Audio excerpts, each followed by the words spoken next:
বন্ধুরা, আমি পূজা রায়। কেমন আছো সবাই? আজকে তোমাদের জন্য সম্পূর্ণ নতুন একটা ভিডিও নিয়ে এলাম।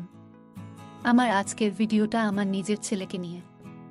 আমি জানি তোমরা মা ও ছেলের বাস্তব ঘটনা খুব পছন্দ করো, তাই তোমাদের কথা মাথায় রেখে আমি আবারও একটা নতুন মা ও ছেলের বাস্তব ঘটনা নিয়ে হাজির হলাম। তো বন্ধুরা, ভিডিওটি শুরু করার আগে তোমাদের কাছে আমার একটাই অনুরোধ, তোমরা যারা এখনো আমার চ্যানেলটি সাবস্ক্রাইব করো নাই তারা এখনই ভিডিওতে একটা লাইক দিয়ে চ্যানেলটি সাবস্ক্রাইব করুন। তো চলো তাহলে আর দেরি না করে ঘটনাটি শুরু করি। সকাল থেকেই আমার বৌমা আর আমার ছোট ছেলেকে কোথাও খুঁজে পাচ্ছি না। আমি তাদেরকে খুঁজতে খুঁজতে আমাদের গোডাউন রুমে চলে গেলাম। সেখানে গিয়ে আমি আমার বৌমাকে ডাকতে লাগলাম, কিন্তু আমি সেখানে কোনো সাড়া শব্দ পেলাম না। তখন আমি সেখান থেকে চলেই আসবো, ঠিক তখনই একটা শব্দ শুনতে পেলাম। তারপর আমি সেই দিকে এগিয়ে গেলাম, আর তখনই দেখলাম সেখান থেকে আমার বড় বৌমা বেরিয়ে এলো। তখন আমি তাকে বললাম, কি ব্যাপার বৌমা, তুমি এখানে কি করছিলা? আর তোমার সাথে কে? তখন আমার বড় বৌমা একটু থতমত হয়ে বলল, কিছু না আম্মু, আর এখানে কেউ নাই তো। তখন আমি সেখানে চেক করতে যাচ্ছিলাম, ঠিক তখনই আমার বৌমা আমাকে ধরে সেখান থেকে বের করে নিয়ে আসলো।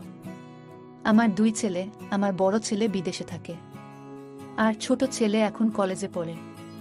এটা হলো আমার বড় ছেলের বউ। আমার বড় ছেলে বিদেশে গেছে 3 বছর হলো, আর আমি হলাম একজন বিধবা মহিলা। আমার দুই ছেলেই এখন আমার জীবনের সবকিছু। আমার ছোট ছেলের নাম আকাশ। সকাল থেকেই আমি আকাশকে খুঁজে পাচ্ছি না। তখন বৌমাকে বললাম, আচ্ছা তুমি কি তোমার দেবরকে দেখিছ? মানে আকাশের কথা বলছি। তখন সে আমাকে বলল, আম্মু আমি তো তাকে সকাল থেকেই দেখিনি। তারপর আমরা গোডাউন রুম থেকে চলে আসার একটু পরে দেখলাম আকাশ ও তার রুমে চলে এলো। তখন আমি তাকে বললাম, তুই কোথায় গেছিলিস? তখন আমার ছেলে বলল, কোথায় যাব আমি? আমি তো রুমেই ছিলাম। তখন আমি তার মাথার দিকে তাকিয়ে দেখি তার মাথায় ঝুলকালি লেগে আছে।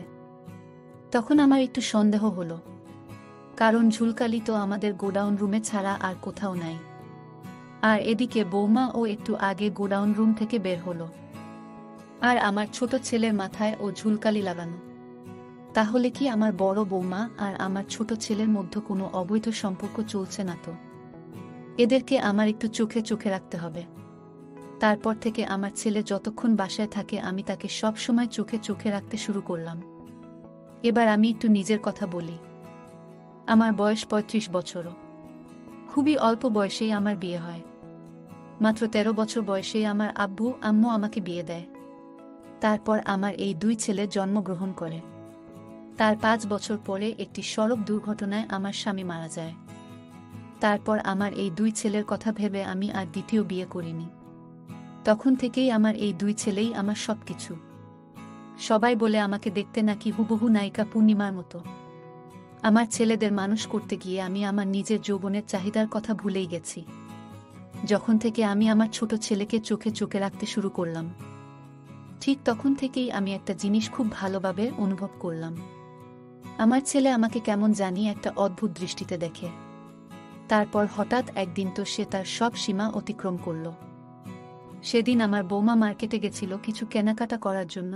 তখন আমার ছেলে বলল, আম্মু আমিও ভাবির সাথে যাই। তখন আমি তাকে বললাম, তুই কেন যাবি? সে কি তোর বউ নাকি? তুই বাসায় থাক। তারপর আমার কথা মতো সে তার রুমে চলে গেল, আর আমি বাথরুমে গেলাম গোসল করতে। আমাদের বাথরুমটা অনেক ছোট, তার জন্য সেখানে শুকনো কাপড় নিয়ে যাওয়া যায় না, তাই গোসল করে নিজের রুমে এসে কাপড় চেঞ্জ করতে হয়। আমিও গোসল শেষ করে ভিজে কাপড়ে নিজের রুমে আসলাম। তখন আমার ছেলেও আমার পিছে পিছে আমার রুমে প্রবেশ করল। তখন আমি আমার ছেলেকে বললাম, কিরে বাবা তুই এখানে কেন? তখন সে আমাকে যেটা বলল সেটা শুনে আমার মাথায় আকাশ ভেঙে পড়ল। সে আমাকে বলল, আম্মু তোমাকে এই ভিজে কাপড়ে অসম্ভব সুন্দরী লাগছে। আগে কাপড় চেঞ্জ করো না, আমাকে একটু দেখতে দেও, আমি তোমাকে একটু মন ভরে দেখি। তখন আমি তাকে বললাম, তুই কি বলছিস সেসব? তোর কি মাথা ঠিক আছে? তারপর আবার বললাম, তুই এখন আমার রুম থেকে বের হয়ে যা, আমি এখন কাপড় চেঞ্জ করব। তখন আমার ছেলে যেটা বলল সেটা শুনে তো আমি রীতিমতো হতভম্ব হয়ে গেলাম। তখন সে আমাকে বলল, আম্মু তুমি কাপড় চেঞ্জ করো। আমি আছি, তাতে কি হয়েছে? আমি কি আর বাইরের কেউ নাকি? আমি তোমাকে একটু মন ভরে দেখি। তখন আমি একটু রাগ দেখিয়ে তাকে বললাম, আমি ভালোভাবে বলছি, তুই আমার রুম থেকে বের হয়ে যা। তখন আমার ছেলে মনে কষ্ট নিয়ে আমার রুম থেকে বের হয়ে গেল, আর আমি আয়নার সামনে দাঁড়িয়ে নিজেকে দেখতে লাগলাম। নিজেকে দেখে নিজেই অবাক হতে লাগলাম। সত্যিই আমাকে অসম্ভব সুন্দরী লাগছে। তখন আমি বুঝতে পারলাম আমার ছেলে আমার এই সৌন্দর্যের প্রেমে পড়েছে। তারপর থেকে লক্ষ্য করলাম, আমার ছোট ছেলে এখন আর তার ভাবির দিকে তাকায় না। সে সবসময় আমার দিকে তাকিয়ে থাকে। এটা দেখে আমারও খুব ভালো লাগে।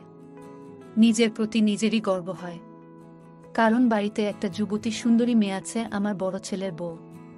কিন্তু আমার ছোট ছেলে তার দিকে না তাকিয়ে সে আমাকে দেখছে। তাহলে আমি সত্যিই অনেক সুন্দরী। তারপর হঠাৎ একদিন আমার ছেলে তার সব সীমা অতিক্রম করল। আমার বৌমা আমাকে বলল, আম্মু আমার আব্বু খুবই অসুস্থ, তাই আমি একটু বাবার বাড়ি যাচ্ছি। তখন আমি বললাম, চলো তাহলে আমি ও তোমার সাথে যাই। তখন সে আমাকে বলল, আম্মু আপনি গেলে আকাশকে রান্না বান্না করে দেবে কে? তাই আপনার যাওয়া লাগবে না।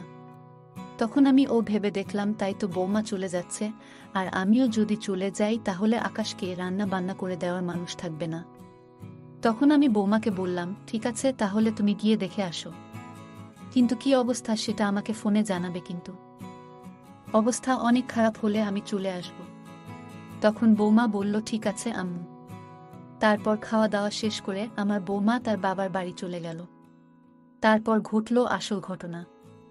বৌমা চলে যাওয়াতে বাসায় আমি আর আমার ছোট ছেলে ছাড়া আর কেউ নাই। তখন ছেলে সব সীমা অতিক্রম করতে শুরু করল। সে আগে আমাকে লুকিয়ে লুকিয়ে দেখত, কিন্তু এখন যেহেতু বাসায় আর কেউ নাই, তার জন্য সে সরাসরি আমাকে দেখতে শুরু করল। তার এই চাহনিতে আমি খুব একটা অস্তিত্বে পড়ে গেলাম। কিন্তু একটা জিনিস ভেবে আমার খুব ভালো লাগছে যে আমার ছেলের মতো যুবক ছেলে ও আমাকে অপলক দৃষ্টিতে দেখছে, তাহলে আমি দেখতে আসলেই কতটা সুন্দরী। এটা ভেবে আমার খুব ভালো লাগছে। কিন্তু সারাদিন এসব চললে ও রাতে ঘটল আসল ঘটনা। সন্ধ্যায় আমি রান্না বান্না শেষ করলাম। তারপর রাতে আমি আমার ছেলেকে বললাম, আয় বাবা খেতে আয়। তখন আমার ছেলে আমার সাথে খেতে আসলো। আমরা দুজনে একসাথে ভাতও খাচ্ছিলাম।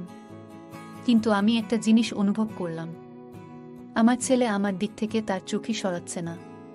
তখন আমি তাকে বললাম, কি দেখছিস আমাকে? মন দিয়ে ভাত খা। তখন আমার ছেলে বলল, আম্মু তুমি এত সুন্দরী কেন? ছেলের মুখে এই কথা শুনে আমি খুবই লজ্জা পেলাম।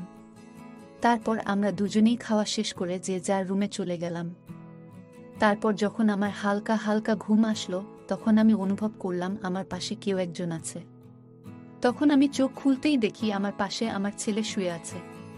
তখন আমি খুব ভয় পেলাম আর আমার ছেলেকে বললাম, কি রে তুই এত রাতে আমার রুমে কেন? তখন আমার ছেলে আমার হাতটা ধরে বলল, আম্মু তুমি আজকে আমাকে বাধা দিও না প্লিজ। আমি তোমার সৌন্দর্যের প্রেমে পড়ে গেছি। দেখো বাসায় কেউ নাই, তুমি আজকে একবারের মতো আমাকে বক করতে দাও। আমি কথা দিচ্ছি এই কথা কেউ কখনো জানবে না। তখন আমি তার গাকে একটা থাপ্পড় বসিয়ে দিয়ে বললাম, তুই কি বলছিস এসব? আমি তো মা। তোর নিজের আম্মুকে কুপ্রস্তাব দিতে তোর লজ্জা করছে না? তুই তো মানুষ নেই, তুই একটা জানোয়ার হয়ে গেছিস। আরে আমি তোকে এই পেটে ধরেছি, আর তুই আমাকে এমন কথা বলছিস?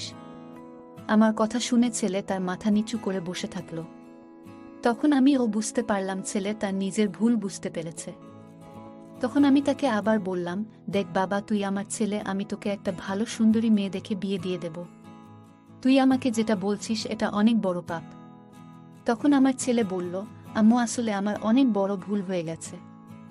তখন আমি বললাম, ভুল আমার হয়েছে, তোকে এতদিন বিয়ে দিয়ে দেওয়া উচিত। কালই আমি তোর জন্য মেয়ে দেখতে যাব। তারপর আমার ছেলেকে বললাম, এখন তুই তোর রুমে যা। তারপর সে তার রুমে চলে গেল। এরপর আমার বেমা বাড়িতে আসলে আমি আর সে দুইজনে মিলে একটা সুন্দরী মেয়ে দেখে আমার ছেলেকে বিয়ে দিয়ে দিলাম।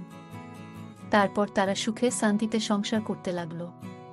তো বন্ধুরা, আজকের ভিডিওতে আমি তোমাদেরকে একটা মেসেজ দেওয়ার চেষ্টা করেছি। আর সেটা হলো, কেউ আমার ছেলের মতো এমন চিন্তা ভাবনা মাথায় আনবে না। এটা অনেক বড় পাপ। তাই আজকের মতো বিদায় নিচ্ছি, দেখা হবে আগামী ভিডিওতে। ভালো থেকো সবাই।